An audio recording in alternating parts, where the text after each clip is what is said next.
హైదరాబాద్కు ఉన్నటువంటి డెమోగ్రఫీ జాగ్రఫీతో పాటు హైదరాబాద్లో ఉన్నటువంటి తెలంగాణ రాష్ట్రంలో ఉన్నటువంటి మానవ వనరులు కూడా ఈక్వల్గా కాంట్రిబ్యూషన్ చేసినాయి.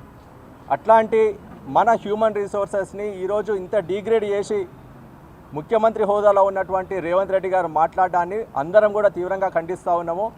ఈరోజు క్రిమినల్ వేస్ట్ అని తెలంగాణ ఇంజనీరింగ్ విద్యార్థులను క్రిమినల్ వేస్ట్ అని అంటున్నటువంటి వాళ్ళు ఎవరైనా సరే క్రిమినల్ మెటీరియల్తో సమానమని చెప్పి ఇలా మేమందరం కూడా భావిస్తూ ఉన్నాం.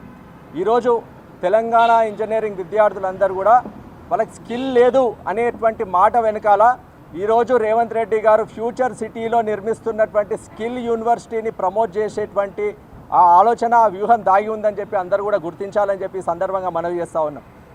కేవలం స్కిల్ యూనివర్సిటీని ప్రమోట్ చేసే వ్యూహంలో భాగంగా తెలంగాణ రాష్ట్రంలో ఉన్నటువంటి లక్షలాది మంది ఇంజనీరింగ్ విద్యార్థులందరినీ కూడా క్రిమినల్ వేస్ట్ వాళ్ళకి స్కిల్ లేదు అనేటువంటి మాట ముఖ్యమంత్రి గారు అనడం తీవ్రంగా ఖండిస్తూ ఉన్నాము.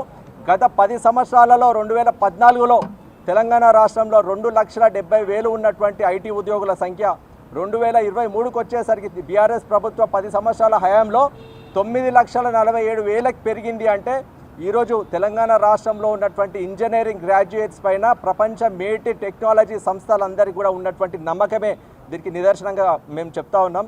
నాస్కామ్ లాంటి సంస్థలు కావచ్చు, భారతదేశంలో ఉన్నటువంటి పెద్ద పెద్ద సంస్థలు కావచ్చు, అంతర్జాతీయంగా ఉన్నటువంటి టెక్నాలజీ కంపెనీలన్నీ కూడా మన తెలంగాణ వైపు హైదరాబాద్ వైపు వచ్చి ఈరోజు గూగుల్, మెటా, ఊబర్ ఇట్లాంటి యాపిల్ లాంటి సంస్థలన్నీ కూడా, అమెజాన్ లాంటి సంస్థలన్నీ కూడా వాళ్ళ అతిపెద్ద కార్యాలయాన్ని మన హైదరాబాద్ రాష్ట్రంలో, మన హైదరాబాద్ నగరంలో, తెలంగాణ రాష్ట్రంలో ఏర్పాటు చేసినాయి. ఇక్కడ ఉన్నటువంటి మానవ వనరుల మీద నమ్మకంతోనే ఇట్లాంటి తెలంగాణ గ్రాడ్యుయేట్స్ని క్రిమినల్ వేస్ట్గా అన్నటువంటి ఆ క్రిమినల్ మెటీరియల్ ఖచ్చితంగా ఈ వ్యాఖ్యలను ఉపసంహరించుకోవాలి, అన్కండిషనల్గా అపాలజీ చెప్పాలి. అవగాహన లేక ముఖ్యమంత్రి రేవంత్ రెడ్డి గారు ఇట్లాంటి వ్యాఖ్యలు చేసినట్టయితే రాహుల్ గాంధీ గారు వారు స్పందించాలని చెప్పి సందర్భంగా మేము డిమాండ్ చేస్తూ ఉన్నాం.